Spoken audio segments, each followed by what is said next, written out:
Playmate Land? What are we doing? Like, is this Hugh Hefner? He creates an island for tourists, but it's an animal themed island. Yeah, it makes no sense. I'm like, No wonder your daughter doesn't like you. You're a dirty old man. yeah, you're kind of a sleazeball.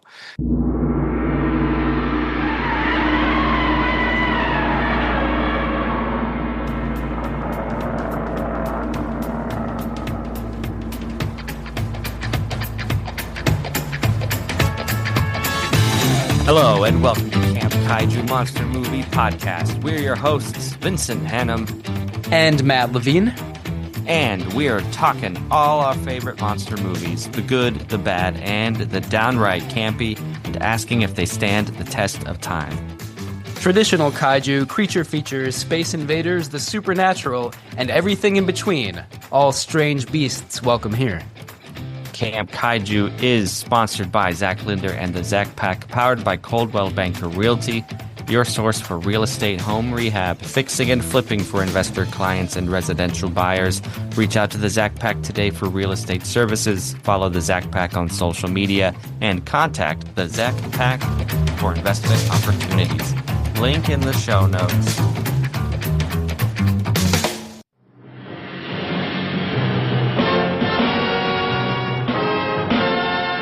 Today, modern man is preoccupied by the mysteries of outer space. Scientists are probing farther and farther away from Earth. And yet, here on this very world we live in, are hidden mysteries. Mysteries better left alone. For if they are disturbed, they could destroy the world. And now, an expedition goes to a strange South Sea island.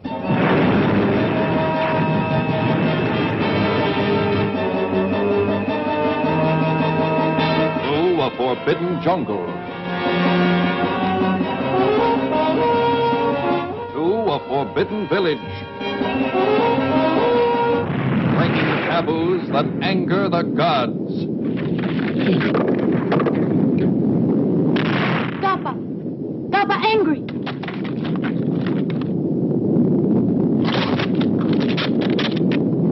Gappa! Gappa angry! Angry! The revenge of the monsters.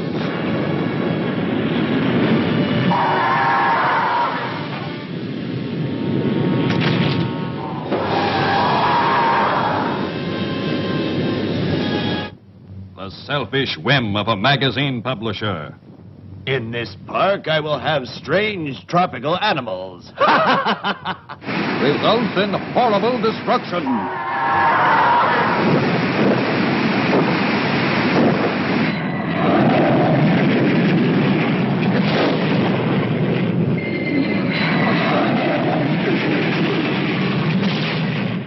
Gappa!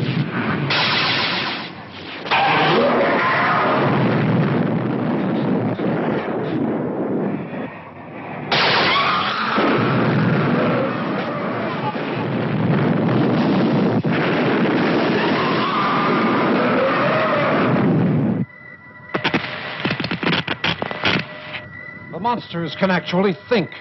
And in addition, they can communicate with others of their own species.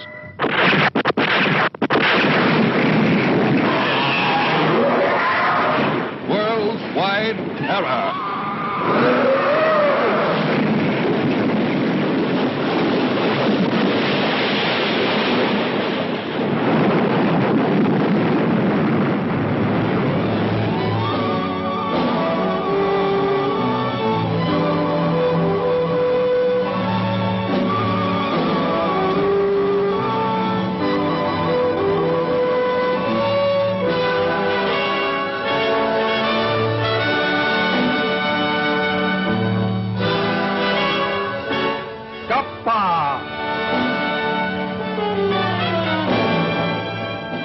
Coming soon.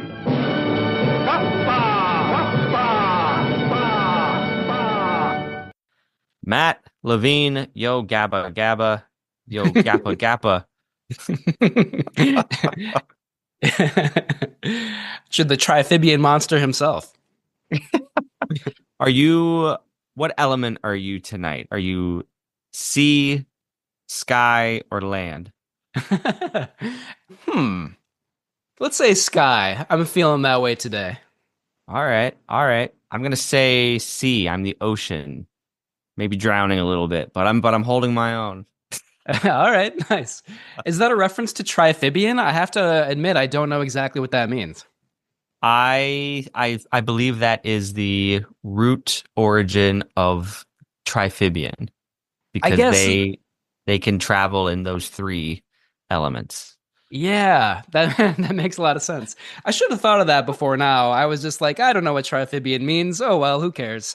But I probably should have thought about that a little bit more. But yeah, that makes sense. And it makes sense given the Gappa monsters in the movie too. I don't know if anyone knew really what it means. Your guess is as good as mine. Yeah. Did they make up that word for this movie, or is that I should have done this research already? Sorry. You Is didn't that look enough? up the etymology of Triphibian? I Neither should did have, I. because Let's do it. let's see here. Listeners, this is going to be a good episode. Today we are talking about Gappa, the Triphibian monster, a 1967 kaiju picture from Nikatsu Studios, a rival studio of Toho and Daiei, and we're going to get into this underseen, maybe underappreciated kaiju movie and talk about kind of the oddities of this film, including Triphibian. Where did it come from? Where did it go? We'll find out. I think it is an actual word in my very quick research that I did. It's in Merriam-Webster. It doesn't really have a lot in the word history section, but yeah, it's a word. That's all I can tell you. It is a word. Okay. It means something that can operate on land, sea, and in the air, like a giant monster. Yep. Like a mom and dad monster that just wants to get their baby back. Who does it? It's Yeah. they can team up with Mama Gorgo too. Yeah, since this movie is perhaps just a ripoff of Gorgo, but we'll talk about that more, I'm sure. Perhaps. Who did it better, though? That's going to be the question. Yeah, yeah, for sure. All right. Well, how the hell are you?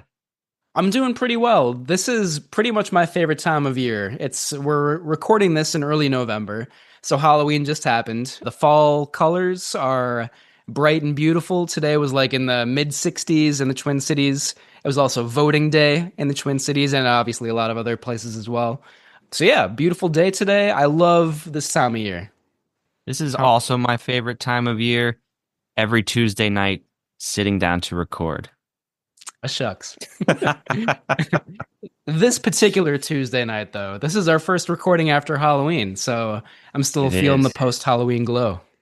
Yeah, yeah. And our last episode was 20 million miles to Earth with Naomi. Hmm. Loved recording that. Love that movie. Yeah. Um, I am such a huge fan of all monster movies, the Universal movies, off the wall, kind of offbeat types of films. But this is Camp Kaiju, and it is always great to get back to the traditional kaijus. And I am including the Emir from 20 Million Miles to Earth, but Gappa, it's Japanese kaiju. We're getting back to the home country. And I think it's a fun movie to talk about, flaws and all. Yeah, I agree it's good to get back to like the genuine, true definition of kaiju. It's good to get back to like, a Japanese monster movie where there's no question these are kaijus in this movie. I almost feel like the movie is a little bit too content to be like, yeah, we're going back to basics. We're just going to repeat all the cliches of every kaiju movie you've ever seen. I think Gappa the Triphibian monster definitely does that, but that's not necessarily a totally bad thing. Yep. I've felt that the whole time watching it. But we'll get there. We'll get there. Got some nuts and bolts to get through. First, friends, we do not take you for granted. All you listeners out there, thank you for listening to every episode. We really appreciate it. And if you could leave us a rating and review to express that joy and that appreciation, we would be eternally grateful. You can send us listener comments at campkaiju@gmail.com or Instagram at camp_kaiju_podcast. I love reading those here on the show, sharing them with everybody. If you'd even like to go one step further and feature your own voice on the show, you can do that with a voicemail, 612-470-2612. Tell us about your favorite monster movies. What element are you feeling tonight? And check out our website, campkaijupodcast.com. Subscribe to the website. We have subscribers on there. So thank you specifically, listeners, for doing that on the website. You can hit up our Threadless store, campkaiju.threadless.com, for t-shirts, mugs, stickers, a whole host of things. You can become a patron. Yes, all you super listeners out there who have not yet made the switch to even just a $5 a month patron, you can do that at patreon.com/campkaiju. Now, I will tell you right now, we've got discounts on all that merch. If you leave a comment as a patron, we'll shoot your thoughts right up to the top of our list. If we do have live events, I know we say this often, we're always working on things, but we really are. And one day when they happen, we'll treat you like the VIP that you are. Now, what I'll say is season 6 is coming up, Matt. And I do want to revamp our Patreon a little bit. All TBD, but let's have a Patreon drive starting now in November and December of 2025. If you sign up at any level for Patreon, all you listeners who I know are out there wanting to do it, we will send you a tote bag. How do you feel about that, Matt? Would you like a tote bag with Camp Kaiju's logo on it? I would love one. Man, this is all news to me. This is exciting. I've been looking for a way to carry around my belongings whenever I leave the house. That's perfect. Yes, and you could tell people about monster movies, and they'll say, "What is that awesome logo on your bag?" And you'll say, "It's Camp Kaiju. They talk about all of our favorite movies." And then you've made a connection, you've made a friend, and you're just growing the love for giant monster movies. Yeah, I think I have to do that. Maybe in the tote bag, I'll put nothing but like monster figurines just to like continue the conversation, you know? To get as whatever you put in monstrous your as tote possible. bags, everybody, that's on you. We won't. You don't need to share what's in your tote bag. But if you want a tote bag, join us at Patreon. Any level gets you in. And then I am toying around with the idea of a once a month happy hour where on Zoom, if you are a Patreon, we can have a hangout for an hour, answering your questions about the show, just chatting about movies, nerding out, like a movie club once a month for Patreon members. How do you feel about that? I like it. I like it. All kaiju all the time. That's cool. I'm excited about that. I like that. Maybe that'll be the name of the happy hour. All kaiju all the time. That could be on your tote bag. Oh, I love it. Yeah. I do too, actually. I'm legitimately writing that down. Our new slogan. I didn't even mean to come up with it, but there you go. So, I didn't even listeners, what are you waiting for? Visit patreon.com/Camp Kaiju today for all that and a tote bag of chips. Amazing. I didn't know there were changes to Patreon coming up. This is news to me and very pleasant news, I might add. Yes, all of our patrons are amazing. Jason, Chris B, Sean, our anonymous patron, and Peggy. All right. And don't you fret, loyal patrons. You will get your tote bag as well. Okay. Well, ring-a-ding. It is November. Let's talk about some monster movies that came out this month in monster movie history. Ooh, we got some known titles here. Some classics catching your eye? I think the one that I'll shout out, even though I haven't seen it in a very long time, is called At Midnight, I'll Take Your Soul. It's a Brazilian movie from 1964. I haven't seen it since I was an undergrad in college, so that was, I'll just say, a long time ago now at this point. And I don't really remember it all that well, but it's the first appearance of a character named Coffin Joe, who became sort of like a popular figure in Brazilian horror cinema. And from what I remember, he's kind of like he's an undertaker, but he's also kind of a mix of like a vampire and a zombie a little bit who wants to achieve immortality. I just remember it's very creepy, has very beautiful black and white cinematography, and again, kind of gave rise to this phenomenon in Brazilian cinema, even though I haven't seen any of the other Coffin Joe movies. I would like to at some point, and it all started with At Midnight, I'll Take Your Soul. Very cool. I Yeah. love that. Wow. There's just so many like little rabbit holes to go down in our favorite genre. That's crazy. Absolutely. Yeah. And I'm due for a rewatch on that one. That reminds me of the Mexican hero El Santo, the Mexican wrestler who turned movie star in the 60s and 70s with a series of horror films called Santo versus the Evil Brain from 1961. Let's see, Santo versus the Zombies, 1962. Santo versus the Mummies, the vampires. Like this guy, it's like if The Rock was making these movies. And I want to watch these movies too. I know El Santo's huge, and I just haven't gotten into those yet. But real quick, I was watching Coco, the Pixar movie, the other night. And in the afterlife where everybody lives while they wait for their Day of the Dead return, El Santo shows up as a little cameo character. He's trying to get into a VIP party. And I was just, the last time I watched Coco, I had no idea who El Santo was, but there he was. I feel like I vaguely remember that because I've known about El Santo for a long time. And I think when I only saw Coco when it came out, so kind of a long time ago at this point. But I feel like I remember that joke. It's a good one. Yeah. But anyways, what was released in November? Probably an El Santo movie. But what I'm going to shout out is a film called The Land That Time Forgot from 1974. It is based on a novel by Edgar Rice Burroughs. So it's an adventure fantasy movie with dinosaurs and cave people. I've never seen it, but I have always had like the bargain bin DVD. And before I got into Camp Kaiju, it was just like a DVD I never paid attention to.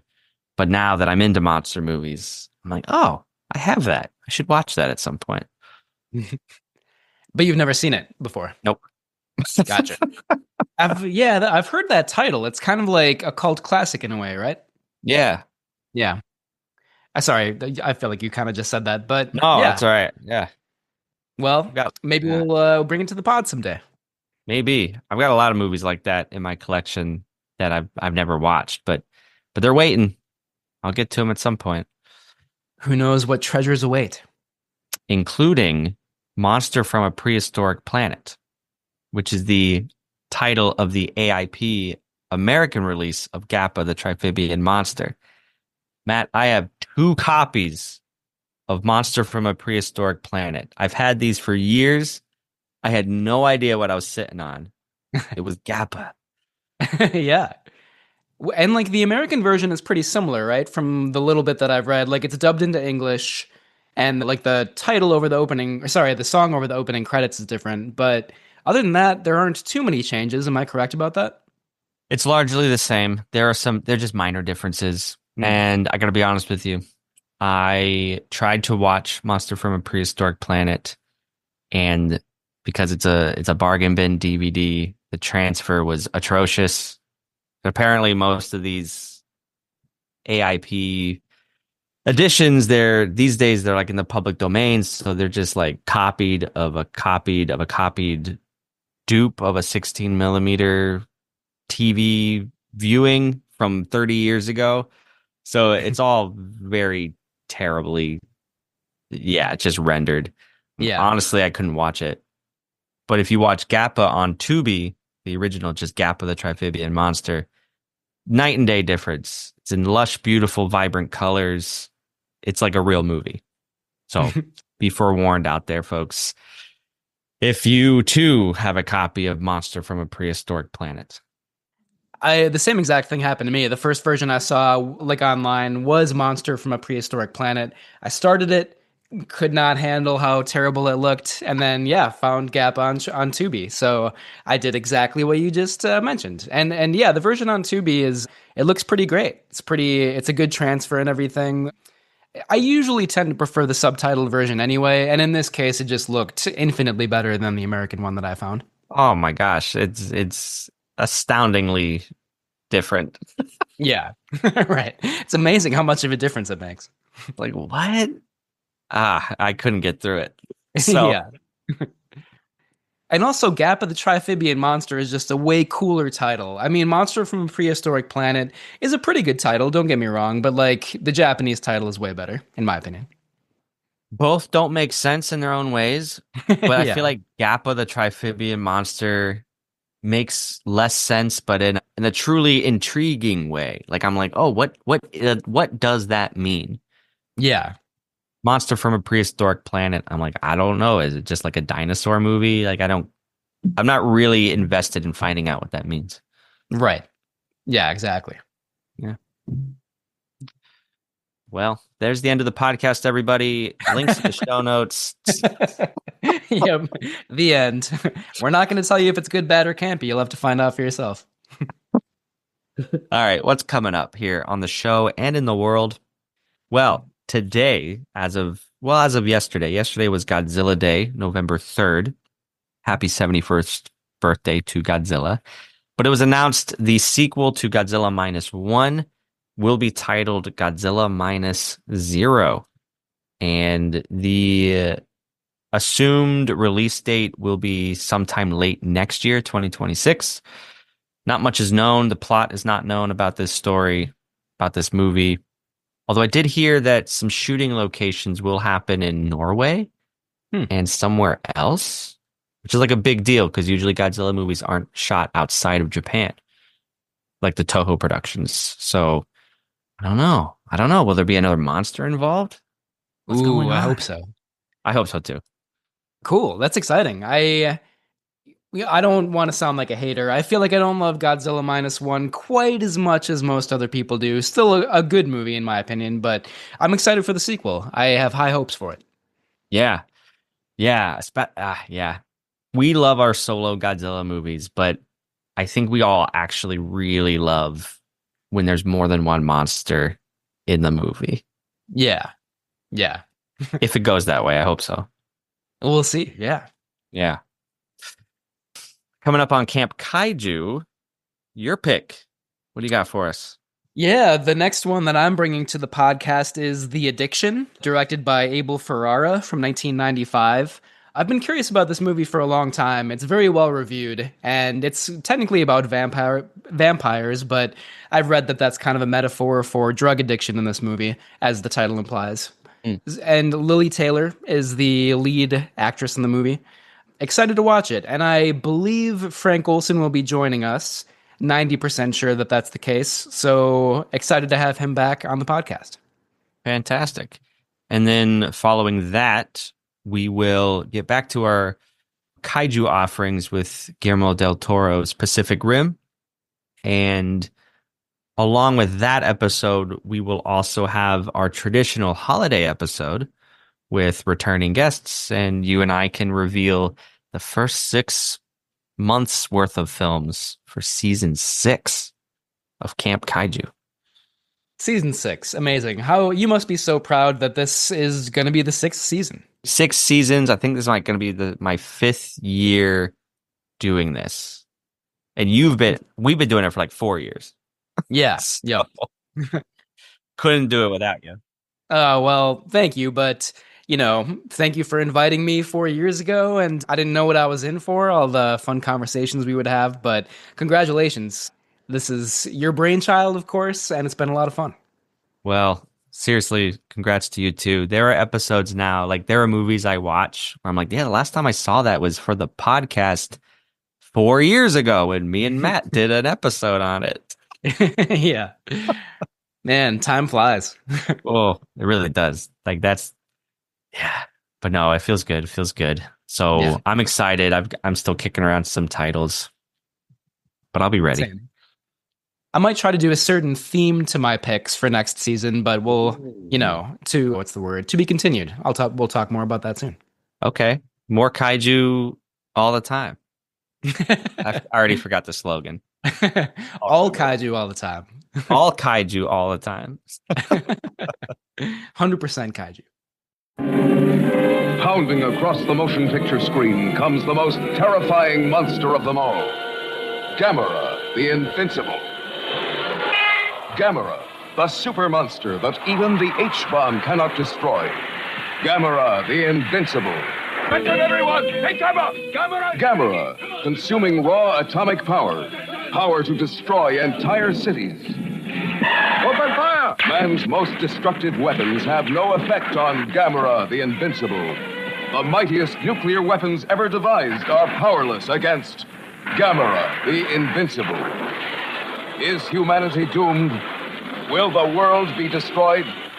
The United Nations is called to emergency session in a last desperate effort to save the world. We have one plan that we think might work.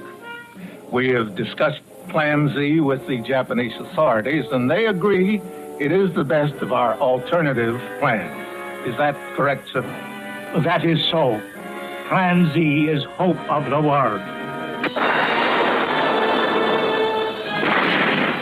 A cast of thousands at the mercy of the most terrifying monster that ever lived. Brian Donlevy as General Arnold. Is beyond comprehension.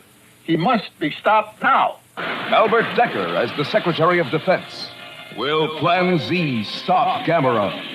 Gamera, the Invincible.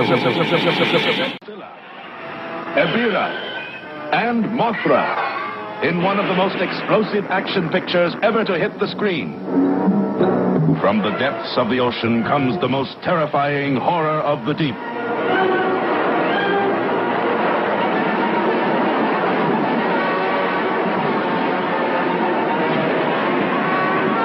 From within the mountain caves comes the dreaded monster Godzilla.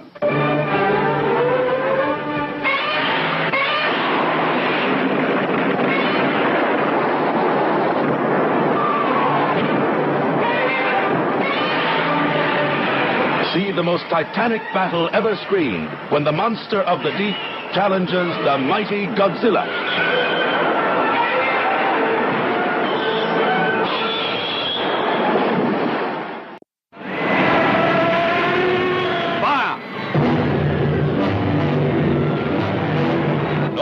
Picture of our time has ever unleashed sharp spectacle of such scope and realism as up from the depths of prehistoric mystery rages Gorgo. The headlines of the world blaze the fabulous story of this monster from another age, catapulted from some vast sub-ocean cavern by unprecedented volcanic action. And the headlines scream the story of the reckless skin divers who captured the monster and put it on exhibition. Stop! Pull out! Drop the nets! What do you think you're doing? Hey, take it easy. I came to let him go back to the sea where he belongs. Why? Maybe to save your silly skins for you. Hurry, hurry, hurry to see Gorgo! But the headlines do not record the story of a little boy who had a curious sympathy and understanding for the fantastic creature. What strange secret does he know that scientists only suspect? You're trying to say there may be a fully grown one of these things around somewhere? How big would a full-grown one be? An approximate guess. The infant. The adult. That would make it nearly 200 feet tall. Wreaking terrible vengeance against the civilization that has captured its offspring. Towering over the cities of the world as millions flee its awesome terror. Revenge! Revenge while you still can! Revenge!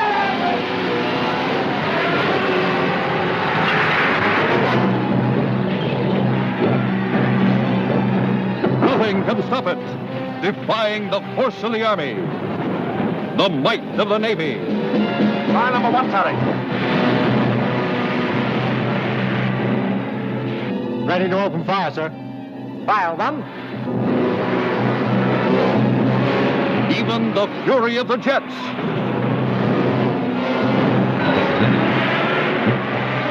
In a crashing crescendo of sights never before beheld by human eyes, and adventures never before experienced by any man or woman.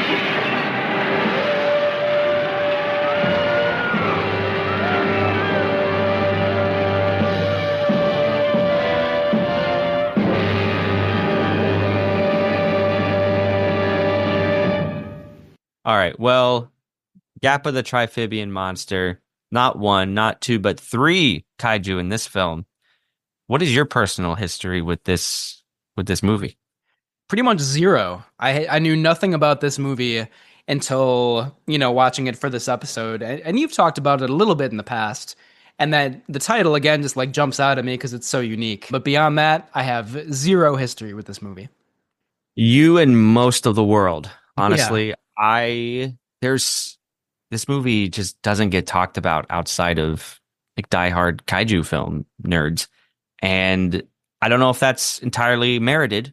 Regardless, I came upon this movie 6 years ago when I was doing my deep dive into the genre. And I was honestly surprised by the film. I didn't expect much. And I threw it on Tubi, and I was pleasantly surprised. So I have been wanting to talk about it for a while, but because it's so underseen, like my producer hat was like, well, maybe I save that one till we have a little bit of an audience and they can go on that journey with us. So here we go. I'm ready for it. That makes sense, and probably a good idea to we'll be talking about Pacific Rim in a couple episodes, and probably good to balance out like the obscure deep dive titles with like the blockbusters that everybody knows about. I think so. You gotta give and take a little bit. Yeah, for sure.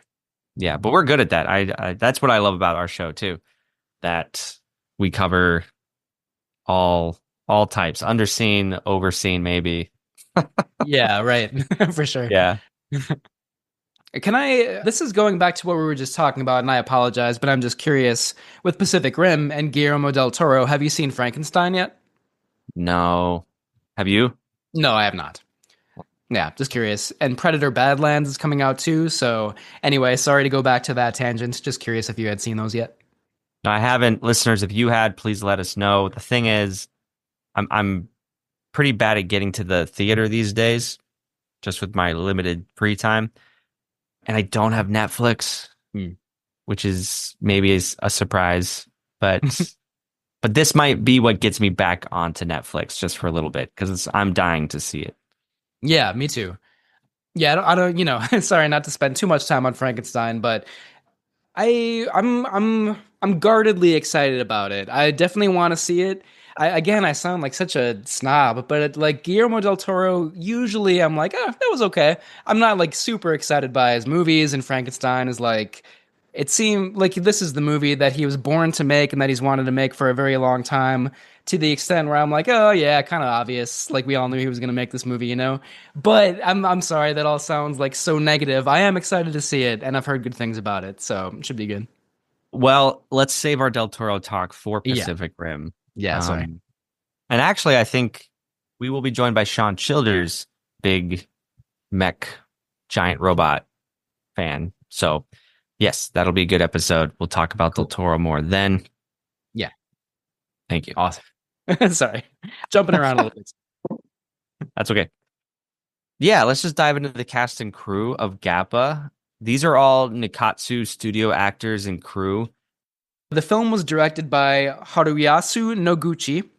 The screenplay was by Iwao Yamazaki and Ryuzo Nakaishi. Vincent, like you just said, these are kind of crew members at Nikatsu Studio, kind of on their roster of crew members there. The story and special effects were by Akira Watanabe, a former employee at Toho Studios and collaborator of Eiji Tsuburaya, who we know from doing the special effects for many of Toho's kaiju movies. Watanabe left Toho in 1966 after serving as Tsuburaya's art director on Invasion of Astro Monster. I can read off some of his other credits here real quick. Just pulling up the list here. Yeah. The more of the kaiju films that you mention helps me target any of the trailers that I'm going to include in the episode. Okay. Well, I'll pick some of the better known ones, the ones that I know anyway. He was the special effects art director for the original Godzilla, Godzilla Raids Again, Rodan, The Mysterians, Battle in Outer Space, Mothra, Gorath, I feel like I've heard of that, King Kong vs. Godzilla, Matango, which I just watched recently and loved. That's a great movie. Atragon, Mothra versus Godzilla, Ghidorah the Three-Headed Monster, another one of my favorites, Frankenstein versus Baragon, Invasion of Astro Monster, I think I mentioned that one, Ultra Q, and that's just some of the highlights. So he definitely has a lot of titles on his filmography. Definitely. And then just finishing out the crew here real quick, the film was produced by Hideo Koi, and the cinematography was by Muneo Ueda. Yeah, and then the cast, big cast, but our main cohort here, Tamio Kawachi as Hiroshi Kurosaki. Kawachi, the actor, long career in TV and film. I happen to see that he was on a couple of Ultraman series in the late 90s. So just, highlighting a kaiju connection there. He, in the movie, he plays one of our young male leads. That's right. There's like a love triangle between two young men, and our female lead, Itoko Koyanagi, is the name of the character, played by Yoko Yamamoto. And she is joined by Yuji Okada as Daisy Tonoka, and Koji Wada as Mashida, and Tatsuo Fuji as George, which is strangely American there. But there's our main cast. Now, the production backstory. I think this is where it gets interesting. So 1967, peak kaiju cinema in Japan on the success of the Godzilla series and even Gamera the Giant Monster, which was released by Daiei Studios in 1966. So with especially Gamera's success, other studios jumped on the bandwagon. Nikatsu produced Gappa, its only kaiju film. And another one worth shouting out is a movie called The X from Outer Space from Studio Shochiku. Now, Nikatsu, Matt, do you have any familiarity with this studio? Yeah, a little bit, mostly because of the next bullet point that you have here, but I can just cover this bullet point real quick if you'd like me to. So yeah, Nikatsu began making movies in 1954 with a lot of historical and samurai films. I don't think they were any of the Akira Kurosawa ones, because I think Kurosawa was a Toho director. But if I remember right, Nikatsu maybe did like Sword of the Beast, Samurai Rebellion possibly. That might have been later. So don't quote me on that. But yeah, they started making historical and samurai films in 1954. By the 60s, they were focusing more on urban youth drama. If I remember right, I believe Nagisa Oshima was an early director for Nikatsu, and I love Nagisa Oshima, a really good Japanese new wave filmmaker. But Gappa was Nikatsu's biggest budget film ever, and like you just said, Vincent, their only kaiju film. The 1970s saw them move into the sexploitation market to stay profitable. Yeah, a term that I think we've used on this show before, Roman porno. Yeah. I don't know exactly what that means. That does sound kind of familiar. I don't know that subgenre very well either, though. Okay. I've also heard them referred to in the context of Japanese cinema as pink films. I don't know if that extends to other national cinemas as well, but I've heard some erotic Japanese films referred to as pink films before. Interesting. Maybe it was our Kinky Kong jokes. I don't remember. But that could be. Yeah. We still got to work on our Kinky Kong movie that we're making. We got to work on that script. Anyways, Nikatsu was bankrupt by the 90s, so they're no longer a functioning studio. Maybe another reason why Gappa has just kind of been lost to time, because the studio behind it is lost to time, and whoever the rights holders are clearly aren't interested in promoting it. So I just think that alone is an interesting quirk of history, that corporations shift and disappear, and what's left with their art, and who's to curate it if nobody cares. Right. Yeah. And we've seen that with a lot of Hollywood studios too. Like, RKO Studios obviously isn't around anymore. Some of the old Republic Pictures, B movies from back in the day, went through extremely convoluted rights ownership and just archival issues, Yeah. So that's a little bit on Nikatsu. Can I correct something I said before? Sorry. Yeah. I don't want to say anything blatantly wrong on the podcast. So Nagiso Oshima was not well known as a Nikatsu director, but looking at their lineup of directors right now, I feel like the best known ones are probably Seijun Suzuki, who made really psychedelic crime movies like Branded to Kill, for example. And then Shohei Imamura, who made some really great movies also, like Vengeance is Mine is one of those. Another Japanese new wave director. Those two were Nikatsu directors, but Nagiso Oshima was not. Just want to correct that. Have you seen those movies? Some of them. I've seen several Seijun Suzuki movies, which I like a lot. They're very strange. If you're looking for like cohesive plot, they're definitely not very satisfying movies, but they're just like insanely stylish, and they kind of epitomize the Japanese new wave, which was like very abrasive and in your face. And I like a lot of those movies very much. Very cool. And I'm just asking, just as a friend now, like, did you just make time to watch those movies, or were they part of your film education in school?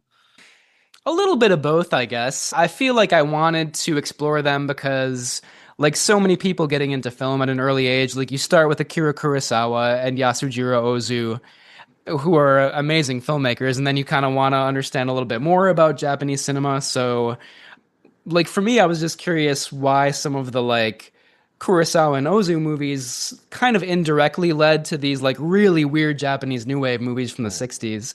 And I was just like, how did that happen? These movies are so different than like the more classical style movies, the classics that we know from, again, Kurosawa and some other directors. So I was just like personally interested in it.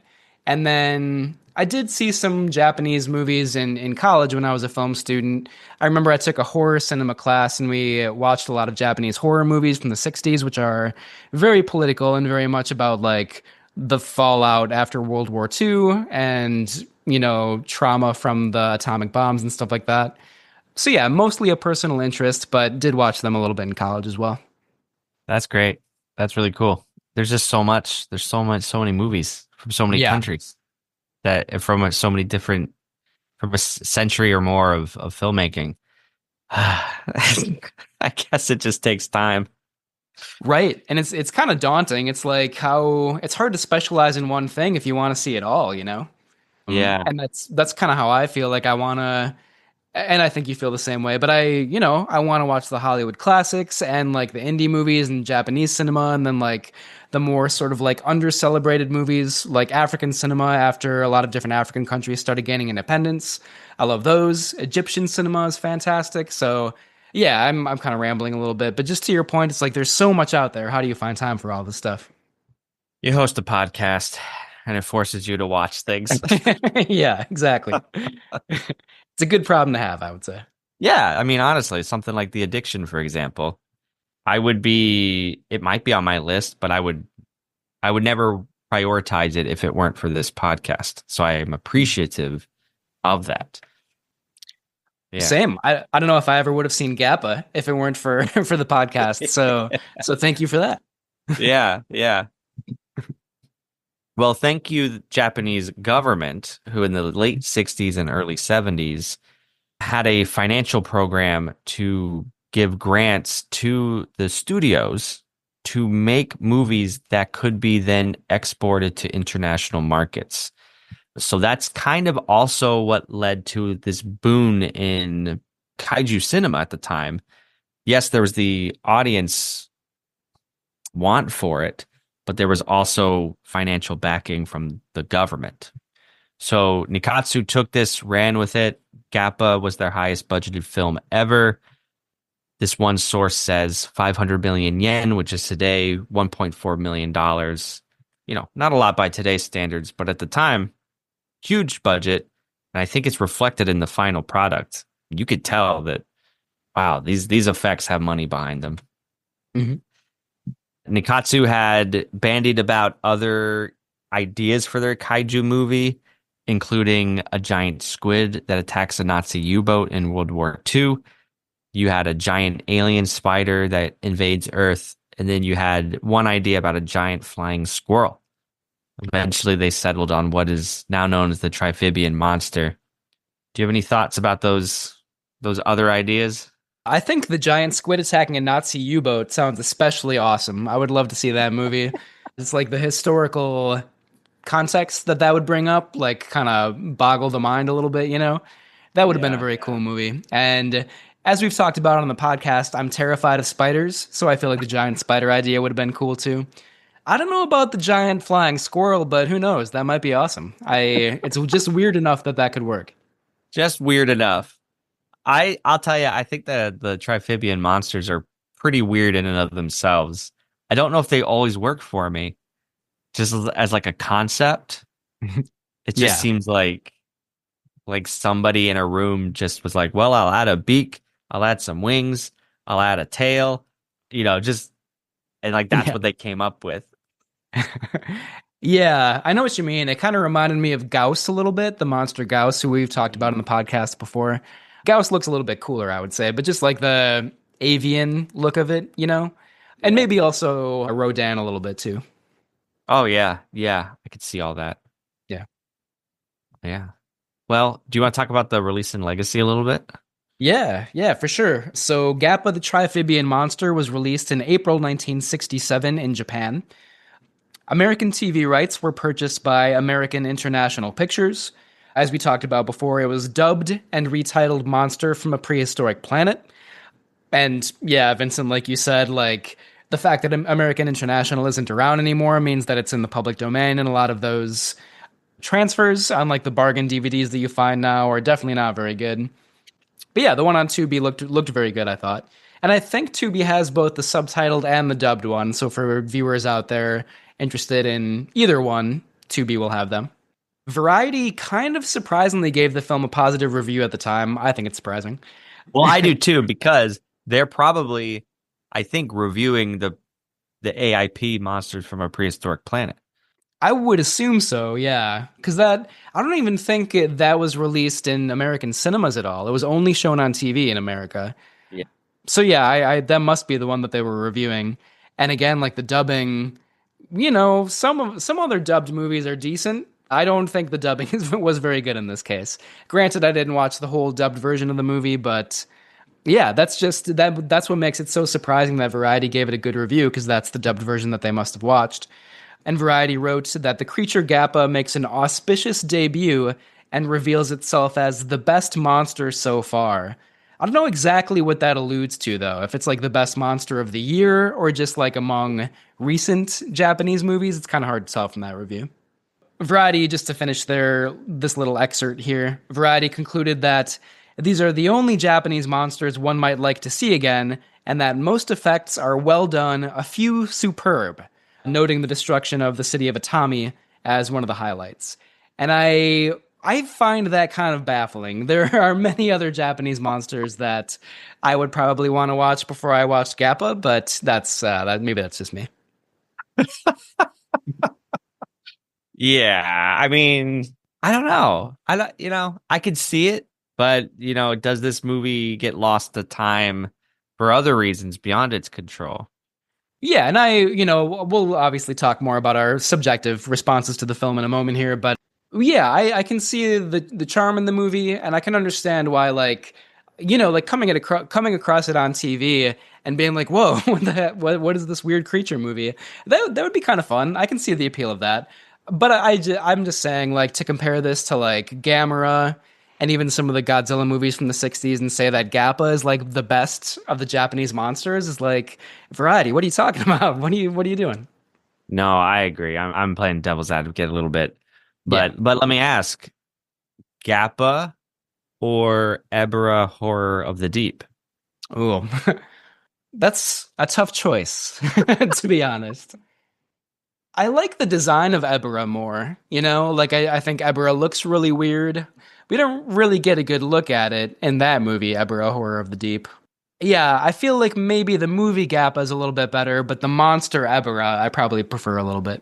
Yeah, sure. I can be down with that.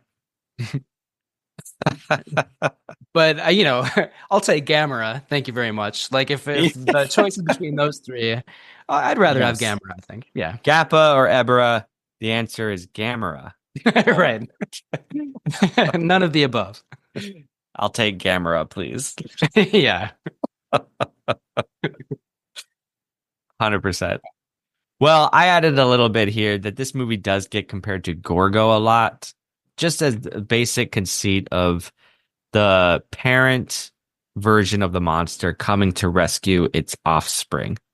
I want to push back on that one if I may, and say that I don't I after watching Gappa, it's never a twist that it's the parents. Like in Gorgo, we have the monster, and it's a twist in the film that, oh no, this is actually the baby, and the bigger one is coming. Mm. Gappa never plays it for a twist. So to all you out there arguing this one, I'm going to push back gently on you. I think that's fair. I like your note on the document here that like maybe this is just a classic kaiju story that like a lot of different productions and writers and directors kind of latched onto, you know? And I feel like it's very likely that both Gorgo and Gappa kind of are recycling some of the earlier stories that we see in like I feel like Mothra has that a little bit because the Shobijin are like taken from Infant Island and then taken back to Japan, and then Mothra kind of has to rescue them a little bit. So I feel like it's kind of that vibe, you know? Definitely. I didn't even think about Mothra because I was just thinking about King Kong, which is the obvious, taking a monster from its homeland to exploit it on the entertainment stage. But no, you're right. Mothra does dabble in the monster coming to rescue its brethren in a way. Yeah, if not its offspring, then like just another, its wards or whatever. It's kin, its brethren, like you said. But yeah, King Kong too. It definitely has that element to it. I know it's like the one topic everyone's talking about these days. Where did Gappa get its influences? But we're here to talk about it. Yeah, it's lighting up all the Reddit boards. We're moving right along. Oh, yeah. Camp Kaiju is sponsored by Zach Linder and the Zach Pack, powered by Coldwell Banker Realty, your source for real estate, home rehab, fixing and flipping for investor clients and residential buyers. Reach out to the Zach Pack today for real estate services, follow the Zach Pack on social media, and contact the Zach Pack for investment opportunities. Link in the show notes. So what do we got in old Minia's mailbox? All right, so in Minya's mailbox, we have a comment from Dawn Long S3K. Dawn Long says, Daiei wanted to compete with Toho's Godzilla at the time. Their first kaiju project, Gamera the Giant Monster from 1965, turned out to be more of a success than they had initially expected. Gamera had many traits that separated him from Godzilla. While he is more antagonistic in his debut film, he becomes more of a good guy monster in the sequels. He is best known to be a guardian and friend to all children. After Gamera vs. Zigra from 1971, Daiei had put the series into hiatus until Gamera Super Monster from 1980. The eighth film of the Showa era was a box office failure, and the series went on hiatus again until Gamera Guardian of the Universe in 1995. Thank you, Dawn Long. That's a fascinating history, and I think I've seen the first two Gamera movies, and then we did talk about another later one on the podcast at some point, right? Yeah, Guardian of the Universe from the 90s. Right. And I like them. I like that series, what I've seen of it so far. You are riding high. You've seen the best of the best. Okay. No, the 90s movies are all top-notch. After the third entry in the Showa era, it goes downhill pretty fast. But might still offer plenty of camp, but less quality, cheaper budgets, lots of stock footage type of stuff. Okay. That doesn't sound great, but I feel like I like the first two well enough that I do want to continue going with them. So hopefully And you should, because Gamera is always better than Gappa and Ebirah. Yes, that's the main takeaway of this episode. And I actually feel like maybe Gappa rips off Gamera more than it does Gorgo, because Gamera definitely has like the friend of the children, and Gappa certainly has that as well. Gappa, the baby Gappa especially, has this like kinship with all these human kids in this movie. So that is taken directly from Gamera, I would say. And I think that goes back to your point of Nikatsu just including every trope they can oh, this worked for Gamera. Let's put a kid in this movie with some sort of connection. Yeah. That stuff is kind of boring in this movie, in my opinion. Yeah, because it just feels surface level. Like they never really utilize it as much as they can. Yeah, exactly. Yeah. Yeah, and it's so sentimental. And I think like the main kid in this movie is in blackface, and that's obviously not good. So there are many things that are just like not enjoyable about that theme in this movie. We'll get there. We'll get Yeah, there. sorry. Getting ahead of ourselves a little bit. That's like the biggest thing of this movie. Okay. But Peter Lorre, he was at the Halloween party. He was busting a move. He got a hold of some sort of jack-o'-lantern alcohol pumpkin thingamajig that he was drinking all night. I still haven't seen him. That was 2 weeks ago. He had to disappear for a little bit. But it was great. It was great fun. Wish you could have been there.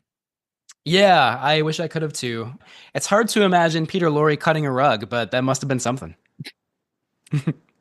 He got down with all the monsters that night. Man, it was just like a universal reunion at your house, I bet. I had my VCR TV here. I had it set up in the kitchen, a little corner, like RIP to VHS corner. Cool. And the idea was people could play whatever tapes were available. Nice. At their leisure. I put in Young Frankenstein to start the night. And then it was really funny because me and Gary and some others, you go get a beer in the fridge and then you find yourself just watching Young Frankenstein for 5 minutes. Yeah, that's a good choice. Young Frankenstein's awesome. Yeah. Whenever that's on like TV or whatever, like you can't pull yourself away from it, you know? Yeah. That's cool. What else did other people play on VHS that night? So actually, a friend of mine wanted to play The Thing, the 1951 Thing. Oh, nice. But then it wasn't working because the tape was locked. If you recall the tapes, they'd have like a little lock button mechanism on the side. Yeah, kind of forgot about that till right now. Yeah, so we had to fiddle with that and then just pivoted and put in Bride of Frankenstein. Oh, Bride of Frankenstein, one of my favorites. That's a great choice. Yeah. Cool. Did you have any games or activities or anything that night? Yes. Eyes the Phantom of the Opera hosted a night of fate and madness. So I concocted some games, 3 rounds of games, like a Dance of Doom, I called it, where everyone had to dance. And I called out people who kept moving after I stopped the music. Until I whittled them down to 3. And then the 3 of them had to complete the lyrics to the Monster Mash the best of their ability. That's amazing. I would be terrible at that. And then the final 2, it was like a relay race. I have like a little toy heart that I had placed in a hidden box, and they had to find the Phantom's heart and bring it back to me. Oh, man, that's awesome. You're really good at party planning. That's creative. I love that. Thank you. It was very silly. Yeah. I led each round with a quote from the 1925 movie. Cool. Including the one you mentioned in our episode. Like a toad, I secrete the venom something. Yeah. I was trying to remember what it was. Yeah, it rings a bell. I don't remember the rest. When I said that, there was an audible, visceral reaction from the partygoers. I love it. It's 100 years old and it still holds up. Yeah. They're like, what in the what? That's the correct response, I would say. That probably sounded way cooler in that character's head before he said it out loud, in a silent movie or whatever, but it's such a weird choice for dialogue. Back on track. The Girl Who Dared from 1944. Our letterboxed synopsis reads, a group of people are invited to a party at a creepy mansion where legend has it a ghost appears once a year. And the tagline of the film is, your blood will run cold. It's got those chills and thrills. Chills and thrills. Nice. The Girl Who Dared. Sounds good. Kind of sounds like The House on Haunted Hill a little bit. Yeah, a little bit. We'll see. Can't wait to watch that and hear Peter Lorre's take. Yeah, if you can find him and like if he's not still on a bender, you know? Well, that's always the catch, isn't it? I don't know how you lived with the guy for a year. Oh man, I'm glad he's not here anymore. Like I'm, good riddance. I wash my hands of him. Yeah, man, I didn't know you held grudges like this, but Oh yeah. No, the next time I see Peter, it is not going to go well. I'll just say that. Yikes.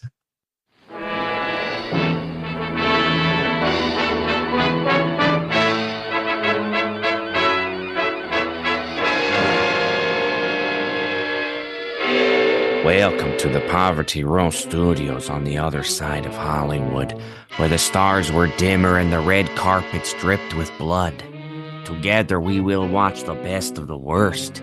Movies known for their limited budgets, outlandish concepts, and questionable performances, but with enough haunted houses, zombies, ape men, and devil bats to keep you up at night. Yes, this is the Poverty Row Picture Show, and I dare you to sleep through these nightmares.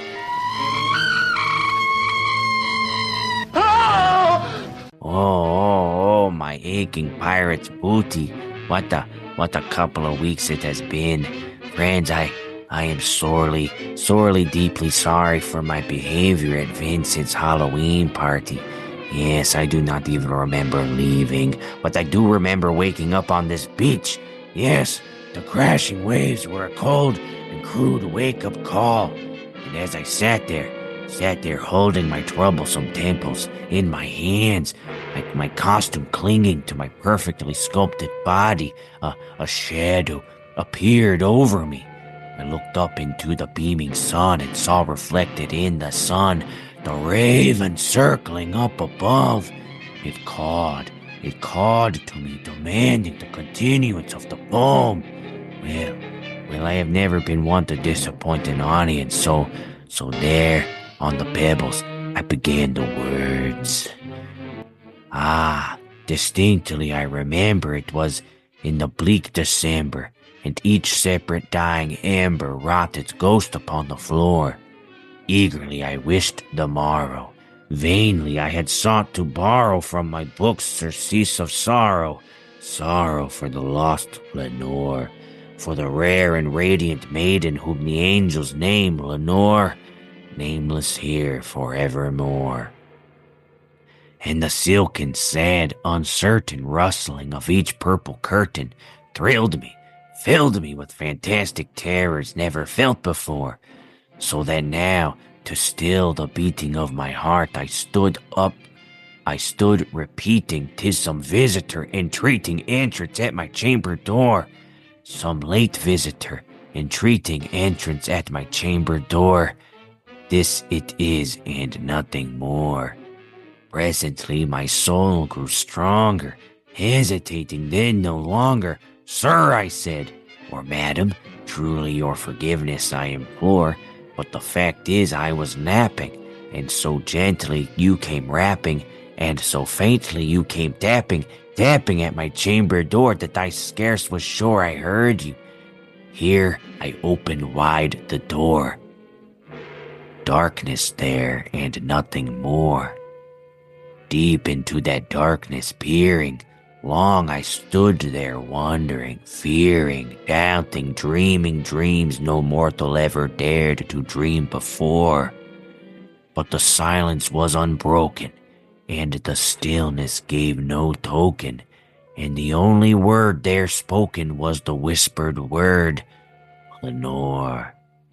This I whispered, and an echo murmured back the word, Lenore. Merely this, and nothing more. Back into the chamber turning, all my soul within me burning. Soon again I heard a tapping somewhat louder than before. Surely, I said, surely that this is something at my window lattice. Let me see then what thereat is, and this mystery explore. Let my heart be still a moment, and this mystery explore. 'Tis the wind and nothing more. And then I woke up. and my raven companion led me back to my basement dwelling in Vincent's home. And there, waiting for me, was my life's work. A box of Poverty Row video cassettes. And lying on top, Republic's 1944 picture, The Girl Who Dared. This film is a typical old dark house whodunit, but at a brisk 56 minutes, it is enjoyable enough. Yes, the action begins with a party of socialites who have gathered at a remote seaside home for a ghost hunt. We're out on the beach, amidst the crashing waves. It's a pirate ship haunted by the spirit of a buccaneer. Now, sadly, this does not go anywhere, but there remains a mystery to be solved worthy of Scooby-Doo and the gang. So listeners, check out The Girl Who Dared for an easy, albeit slightly forgettable little thriller. But next week on the Poverty Row Picture Show, yes, we are talking killer brains. Yes, killer brains are on the loose in 1944's The Lady and the Monster.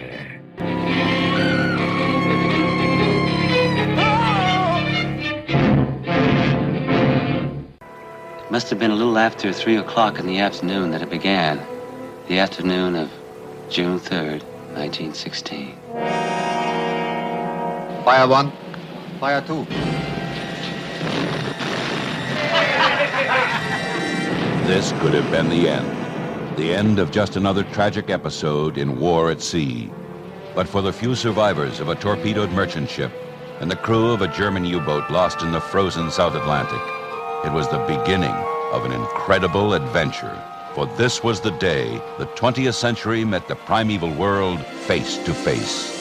American International presents The Land That Time Forgot, an astounding motion picture based on the book by Edgar Rice Burroughs, creator of Tarzan and the most thrilling science fiction stories ever written. Travel through an underwater passage and discover an awesome prehistoric world. Fight for your life against the terrifying creatures of a lost continent. Come face to face with primitive man and learn the secret of evolution. The Land That Time Forgot. Mr. Tyler! Starring Doug McClure. There's a secret to this island. Something that we haven't been able to fathom yet. And whether we stay or get away may depend on it. It's action, danger, and adventure on an epic scale.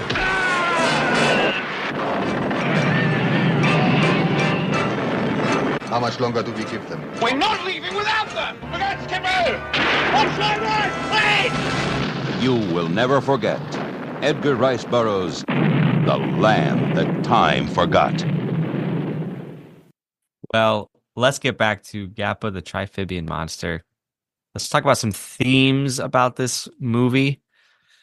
You know, this is one of those movies where I honestly, I could give it like the film school critique treatment, but like we've talked about, it does try to include everything. So I'm like, well, of course it has themes, but I don't know how seriously I should take Gappa the Triphibian monster. You know what I mean? I do. I feel the same way. The themes are so obvious that it's like, well, do we even have to talk about them? You know, like, I guess you have like science versus entertainment is one of them, and like with kind of like the corporate sort of head honcho in the movies, like he leads a company called Playmate, which I thought was kind of funny. I didn't know if that's like a Playboy parody or something, but you know, he wants to open up a theme park with all these exotic animals, and that's clearly like both King Kong and Jurassic Park, of course. So yeah, to your point, it's like, yeah, there are themes, and like they're ripped off from like every other monster movie you've ever seen before. The biggest theme, if you will, that I wanted to bring up was at the end. As sentimental as the ending is, everyone's crying. There's just like sappy lighting, and you know, I think it's lit really well and shot really well. I don't want to take away from that. but it is very sappy. And the little girl, the daughter of the corporate head honcho, she's like, Daddy, the monsters are together, like the family's together. I miss mommy. And it's just, as sentimental as it is, the family unit that are the Gappas is mirrored by this broken family between the daughter and her dad, who in one scene, the daughter looks up at him and says, I don't like you anymore. Yeah. Heartbreaking. Yep. Very sappy, but pretty heartbreaking. Yeah. Yeah, right. She just went cut him to the quick on that one. Yeah. But I mean, that guy, that like her dad is like so just like blatantly villainous for much of the movie. He's like, what would taking the baby Gappa back to the island do? Like, you idiot, that's not going to do anything. And he's just like so blatantly just like, no, I'm not doing that. Like, this is our one chance to like make money off of this thing. And it's like, well, no wonder your daughter hates you. You're like a terrible person, But of course, there's the inevitable change of heart at the end. So it all works out. But yeah, it is kind of touching in a way. And like, you also, like you mentioned the love triangle before, and I think it's the reporter and the woman scientist who kind of do have like a little fling going on. And then there's like a conflict between them. Like, he's totally focused on his work and he, doesn't really care about the baby Gappa at all. And that kind of drives them apart. And then, like there's another sappy line at the end where that guy is like, well, I've learned that one should not be totally selfish in their life, and it took Gappa for me to learn that. It's like the quote is something like that. I don't remember exactly what it is, and it's like that obvious of a moral lesson. Like, that's pretty much how it's voiced in the movie. But it's like, oh, okay, like he's learned some lessons, and now they're getting back together. Like, that is kind of sweet and a little bit, Yeah, there's one theme that I don't jibe with, but it's a theme of the movie.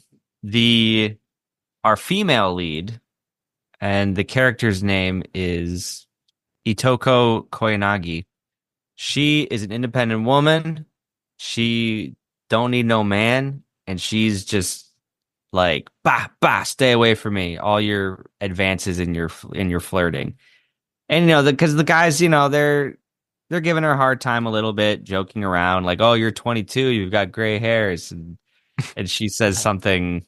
Like, she really holds her own, and she's like, it just rolls off her back, which, like, I really appreciated this empowerment, which was very in with the times, 1960s, at large female independence. But then at the end, her character's arc is to actually settle down and just be a housewife, which, no shade if that's what you want to do. But to me, in this film, it just torpedoed everything she had going for herself. It's kind of confusing, though, because at the end of the movie, she's like, oh, well, I guess I will just go like find a man and settle down and be a housewife, like you said. And then she walks away, and it's almost like she's testing one of the guys to see if he'll like chase after her and be like, no, don't do that. You're like this great reporter. Like, we need you. Or a great scientist, I think she is. Sorry. But so, yeah, the ending is confusing, and it's either so vague that it's kind of frustrating or actually offensive. Like, either way, it's like not a great ending for her,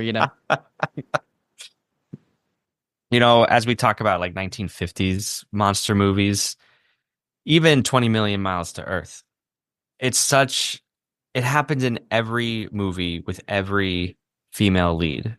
It's a trope in and of itself, where the female is a scientist, a biologist, a doctor, like in 20 Million Miles to Earth. And then over the course of the movie, that character loses all of her professional ambition, and eventually just settles into a romantic relationship with the male lead, whoever that is, the soldier, the newspaper man, whatever. So in a way, Gappa is also just copying a trope seen in every other giant monster movie. Yeah. And you're right. That's one of the more unfortunate tropes for sure. I can't I don't know. I'm trying to think of like any female lead in a kaiju movie with agency, and like, it's hard. Honestly, I don't know if a single one is coming to mind, I mean, yeah, I mean they're gonna be there. I mean, the like we talk about the Heisei movies. There's the one girl, the woman who has that telepathic link. But Yeah. those are still from the 90s. Right. Yeah, it's definitely in that later period. And like Godzilla versus Biollante, I think is that the one that you're talking about, I think? Yeah. Yeah, and maybe a little bit in is it Godzilla versus King Ghidorah from 1992? I think there might be some strong, very empowered female characters in that movie, but either way, yeah, it's much later. It's not till after this period. Do you remember in Them, our female lead, James Arness tries his hardest to like woo her, and she's the daughter of the main scientist. They might end up together in the end, but the sense is it's so forced because that actor plays such a good, strong character. I just remember that movie came to mind if you want to revisit that one. Yeah, I do kind of remember that. I like her character in that movie. Yeah. Attack of the 50-Foot Woman. Yeah, that's probably the best example. Literally a strong female character. Yeah. Yeah, we'll have to. I'll have to think about that a little bit more because I'm not thinking of too many examples, but I'm sure there must be some earlier ones too. But too far and few between. Yeah, for sure. Yeah. Well, just one more theme. I kind of alluded to this before, but just like the depiction of the native islanders, and I think it's called Obelisk Island, where the Gappa monsters are taken from. And like ostensibly the theme is that the natives on the island are mistreated by all the Japanese reporters and scientists that go there, and then like the Japanese characters exploit the island and the people and its creatures and then just leave and try to make money off of it, basically. Which hypothetically is an admirable theme, but then of course the depiction of the islanders is like, you know, there's blackface, there's like tribal dancing, there's like extremely cliched costumes and sets and everything. So it's kind of like those themes and depictions like balance each other out in the long run. You know, it's hard to see it as very admirable in the end. Yeah, it's just your classic meaning like also dated exoticism. These are Japanese actors in this Japanese film, but to liken it to our own culture, you know, the great white hunter goes into Africa and, you know, encounters mysteries beyond their wildest dreams, which we know is dated and talked about it in Congo. Yep. That goes back to King Kong, like you were talking about before. Like, probably just yet another example of Gappa just like taking every possible monster movie cliche it possibly can, you know? Yeah, right.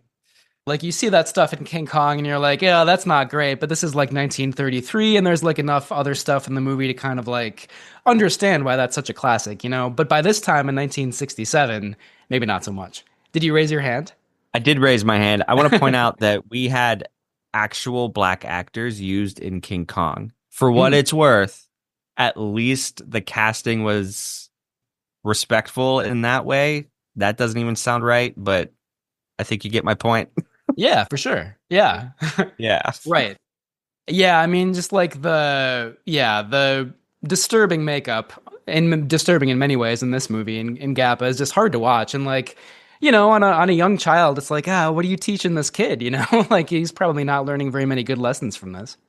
Yeah, and this came up in Mothra too, Ishiro Honda's Mothra. The depiction of the islanders, they are put in like a brown makeup, their whole skin and everything, which is bad enough.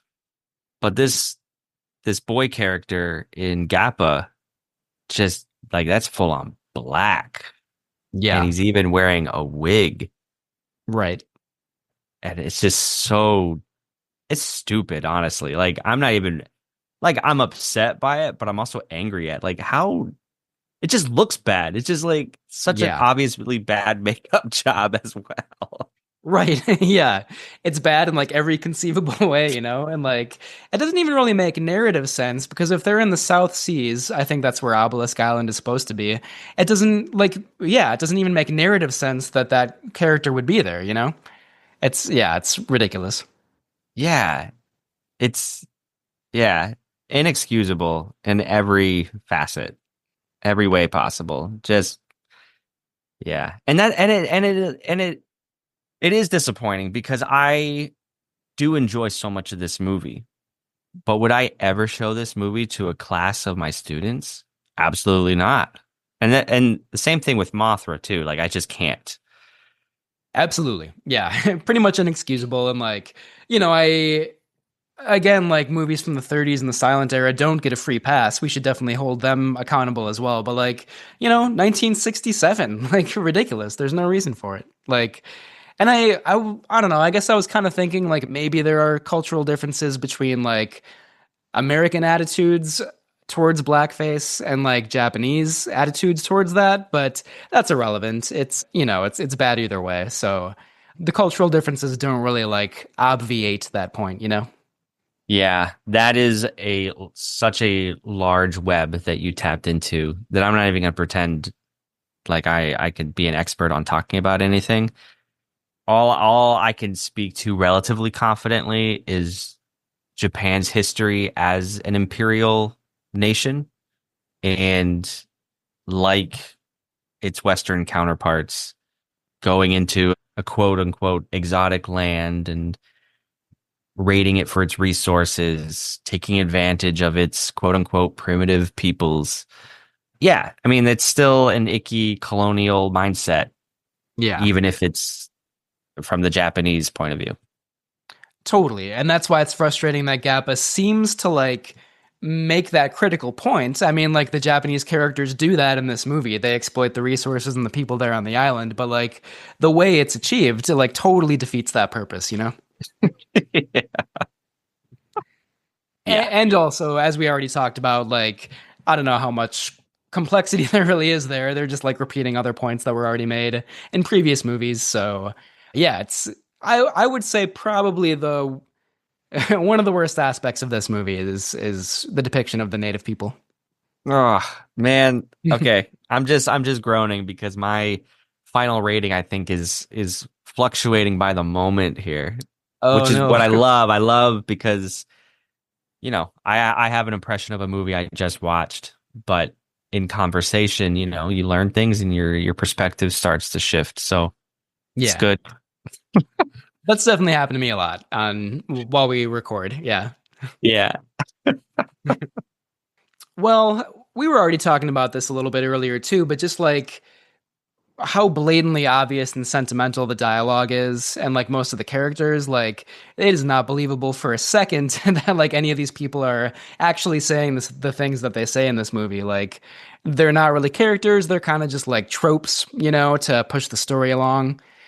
Yeah, I mean, from the sort of like crude, vulgar, capitalistic like company man to the like scientists who like only care about the facts and like don't really care about other people or other animals, to these kids who are just like like saying literally every thought that's in their head. Like I'm not saying that it has to be like naturalistic, realistic dialogue all the time, but it's just like impossible to believe in this movie, Yeah, it is. Yeah, sentimental, over the top, heavy-handed. How do you feel about the monster design itself? And I have, if I may, the baby Gappa to me has like its face has like a this is not a smart critique, but it has a dumb look to it. Like something with the eyes, like they're forward set. I don't know. The baby doesn't work for me, but the adults do. They do look fearsome in the right light, in the right angle. They're like a chimera. They have lots of different aspects of different creatures. But I don't know. Ultimately, I'm like, this is kind of, I don't know, a weak monster design. Yeah, I agree with everything you said. I think like the adult Gappas work a little bit better. I mean, like some of the like attack scenes are. Ugh, sorry, my cat scared the hell out of me. He does that a lot, surprisingly, while we record. But yeah, like the attack scenes that because it is like the adults are Triphibian monsters, right? They fly around, they're underwater, they're like on land, and that's kind of cool. And I think that's why the design for me works a little bit better on the adults because like they're just doing cooler things basically, like it's fun to watch and exciting, visceral, to use that word I use all the time. But yeah, the baby, I don't know, like at first I was like, this baby looks sad and like kind of disturbing in a way. Like it hatches from its egg and then there's this shot of like the baby surrounded by all this like yellow mustardy liquid and it just looks depressing. And I'm like, oh, is this intentional? Like, are we supposed to be like really convinced that this baby is like in peril immediately?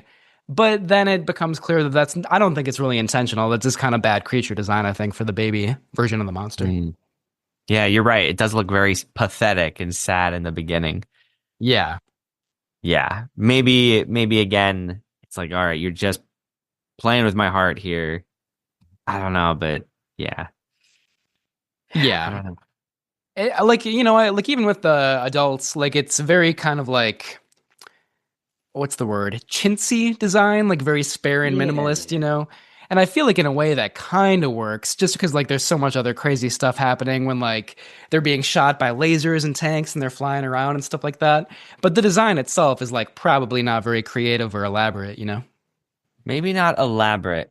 I don't know. I'm really torn, clearly. Listeners, please let us know your thoughts. Yeah, I don't love it, but I don't hate it either. I'm just somewhere in the middle, I guess. Yeah, same. Again, in comparison to like Gauss and Gamera and some other monsters around this time, I feel like Gappa pales in comparison. Yeah. I don't think Gappas would win in a fight with any of those monsters. Right. Yeah, they don't even seem to have any like special moves or anything really. Like maybe they have like red laser eyes or something. Their eyes do glow red. But they do have like an atomic breath sort of thing. Okay. I honestly think I missed that. Like, there's just so much going on in those attack scenes, and like you never really know if like they're being shot by missiles or if they're shooting something at the military tanks. I think I might have missed the atomic breath, to be honest, which probably does not reflect very well on the movie. Well, yeah, I can talk about those scenes as something I like, actually, if you're cool to transition. Yeah, for sure. I like how the attack sequences with the missiles and the jets are so chaotic and frenetic. And a couple of times you get the POV of the jets swooping in on the Gappas, which I liked. Mm-hmm. A couple of times you get the POV from the Gappas themselves, which I found really interesting. There's one shot they're lording over the beach back on Obelisk Island, and you see from their point of view like the humans running away like little ants. I thought that was really cool. I don't know. You may disagree, but I really like the way this movie is generally lit and shot, and the photography. I think it's action packed. I think it moves at a quick pace. I think the colors, anytime there's a sunset, it just, to me, it's like really just pretty to watch. No, I actually totally agree with you that like it's very well shot. It's a surprisingly good looking movie, I would say. At least in like the restored version and not the really terrible Monster from a Prehistoric Planet one. But it looks really good. There's like an early shot where the Japanese characters have just arrived on Obelisk Island and they're going into the village, like the native village, but nobody seems to be there and it seems like the place is totally abandoned. And there's like a really quiet, long tracking shot where, and it's from the character's POV, I think. And it's very mysterious and kind of eerie. That's my favorite part of the movie. And I was like, oh yeah, I'm excited to see where this goes. And then it goes downhill kind of quickly after that. But at least in that particular scene, because then like the native characters come out of the woodwork and it's questionable. But that shot is great. There's an earlier shot where one of the characters on the ship before they arrive on the island sees these like glowing eyes underwater. I thought that was a very cool moment. And yeah, I actually like the attack scenes too. I know I was kind of criticizing them a little bit, but there are a lot of really just dynamic images in those scenes. There's one shot where like the two adult Gappa monsters like fly into the fog, and it's just like a very striking like atmospheric moment. I love that part too. So yeah, it's a pretty good looking movie. I wouldn't say it's always entertaining. I was pretty bored by the end, and I was like, come on, let's wrap it up already a little bit. Especially with like the long scenes where all the characters are like delivering very preachy moral lessons. But the attack scenes themselves are very entertaining and very exciting. I like the song over the opening credits too, which is kind of silly but very amusing. It reminded me of the Blob theme, the Blob theme song. It's kind of hard to say, but yeah, I like all that stuff about it. The stuff on the island in the beginning, very captivating, very quickly, very dreamlike. They go underground into a cave, and there's just like great shrouds of mist and an underground lake. That the blue is just, yeah, like, I agree with you there. I think where this movie gets long, to your point, is there is a noticeable lack of score underlining a lot of the action. And I think that is a detriment in this case by the end of the film. I think any kind of score would liven things up a bit. That's a really good point. I don't think I really focused on that too much, but you're totally right. I feel like I thought maybe it was dragging for narrative reasons, but I think it's also for formal reasons like that. So that's a really good point. It's just quiet. Yeah. Even if there's like a lot of sound effects in the movie, like they're not really like tied together sometimes, by the music. Yeah. Mm-hmm. The special effects. I think Akira Watanabe does a great job. The pyrotechnics I found really impressive at the end when the Gappas are stomping through. And I'm realizing that those are actors in a suit just being surrounded by explosions and fire. Yeah. I hope there was a man with a fire extinguisher right off camera. Right. Yeah, those actors in the suits must kind of go through hell, We've talked about that a little bit on the podcast before, but it cannot be comfortable in those suits for 10 hours a day while they're shooting, Yeah. But yeah, I love all that too. There a lot of pyrotechnics, like you said. The volcano on the island I thought looked pretty cool, and that's, there are a couple eruption moments that were kind of fun. So I love all that stuff. Pretty exciting at times. What about campy stuff? I think it would be easier to find moments that aren't campy in this movie. Again, just like every line of dialogue is like saying exactly like what the theme is or like what the characters are thinking. So I guess the one example that I'll bring up is like the character that's intended to be comic relief towards the beginning, who's like, I think a photographer, and like he like hooks his shirt on a like fishing line when he's like fishing off of the boat, and then he like is like looking for treasure on the island, and he accuses the other characters of like trying to steal his treasure from him or whatever. And it's supposed to be funny, but it's one of those examples of like comic relief that's like unintentionally funny, if that makes sense, because it's so over the top and ridiculous, Yep. There was a moment when the Gappas, the two parents, first come ashore, and one of them has an octopus in its beak. And it's attacking the whole city with this really dumb-looking octopus prop in its mouth. Eventually, it falls away, but I was like, "That's a choice. That is a funny choice that you're making right here." Yeah, yeah. I think that's an example of intentional humor that actually kind of works. I think it's supposed to be intentional anyway. But yeah, that's a really campy, like very humorous moment for sure. Oh man. Playmate Land, what are we doing?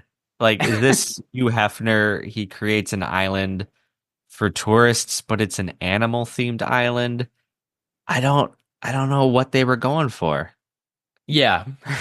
No idea.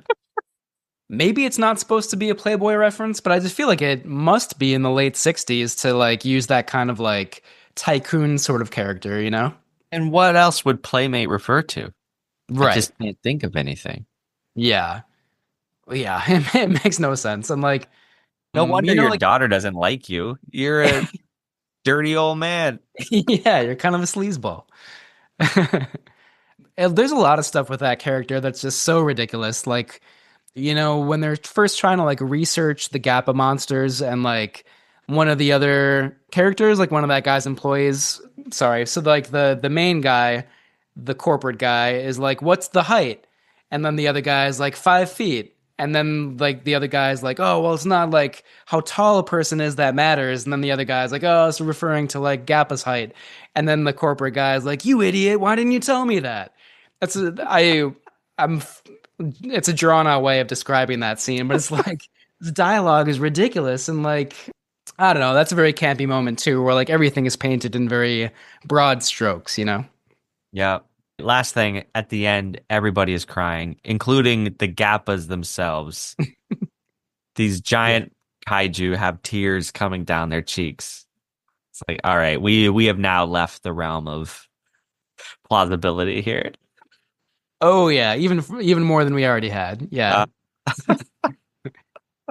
Right. And I mean I think that's why the ending feels so drawn out to me because like every character has their like, you know, sentimental thing that they have to say. And it's like, "Oh, we get it, man." Like we get the point. And yeah, the tears do make it even more obvious. Oh my gosh. All right. Well, that's I think I don't know. Can we say anything more about this movie or should we just give our final ratings? I don't know how much more there is to say about it. It's just such a hodgepodge of cliches, you know? So I feel like we can move into our ratings. Let's do it. All right. Yeah, so as usual on Camp Kaiju, we have 4 ratings for our films that we talk about. Number 1, it's a timeless classic. It definitely stands the test of time. Number 2, there may be some antiquated moments, but overall it's great. It stands the test of time.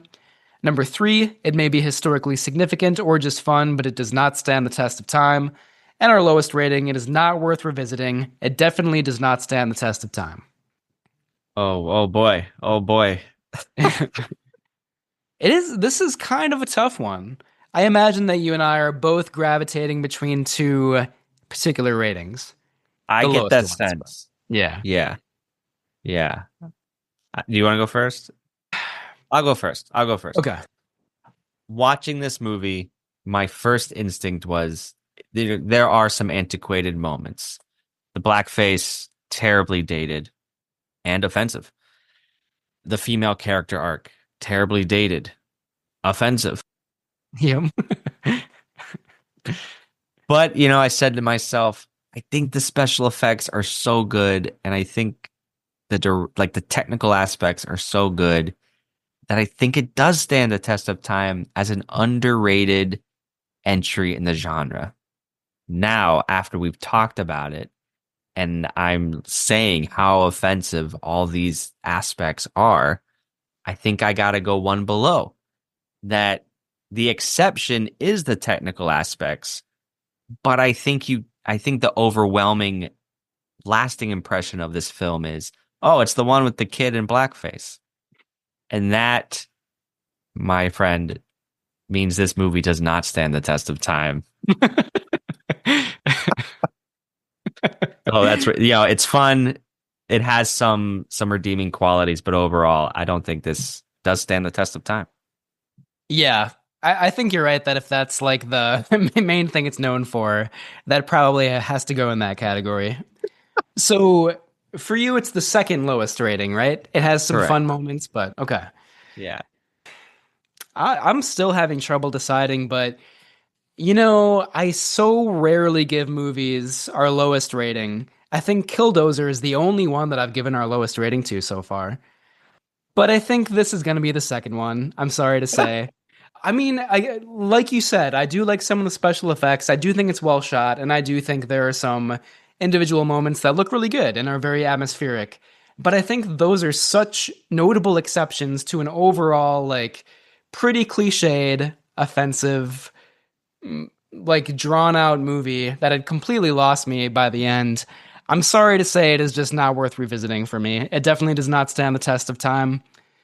I'm not saying that people shouldn't see it once for those, like, individual moments that are kind of, like, striking looking and to have, you know, like a magical sense to them, a sense of visual style.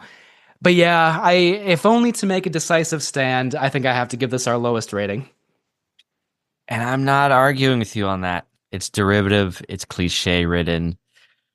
I've seen it twice now, but this movie is for those of us who have gone through our starters and even the B Squad.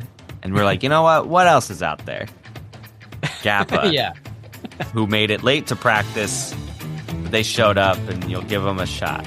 Go take what you got. The emergency third stringer. Yeah. Yeah. And I could kind of see somebody, like you kind of talked about this before, sticking up for this movie a little bit and saying like, oh no, it's underrated, there are good things about it. I can understand somebody making that point, but I just don't agree. And so watch it once, but for me it's probably not going to be worth revisiting. There you go. There you have it, folks. Please let us know what you think about Gappa the Triphibian monster, and tell us about it. Leave us a positive rating and review. Spotify, Apple Podcasts, wherever you do that, please, we would appreciate it. You can share this podcast with all your friends on a tote bag. Don't forget to check us out at patreon.com/campkaiju. You can also subscribe to our website and send us listener comments at campkaiju@gmail.com. All those links and more in the show notes. If you'd like to be a featured voice on the show, leave a voicemail at 612-470-2612. And check out our website. I already said that. Camp Kaiju is recorded in Minneapolis, St. Paul, with Media's Mailbox music by Ben Cook Feltz. Thank you, friends. And until next time, stay campy. Camp Kaiju is sponsored by Zach Linder and the Zach Pack, powered by Coldwell Banker Realty, your source for real estate, home rehab, fixing and flipping for investor clients and residential buyers. Reach out to the Zach Pack today for real estate services. Follow the Zach Pack on social media and contact the Zach Pack for investment opportunities. Links in the show notes.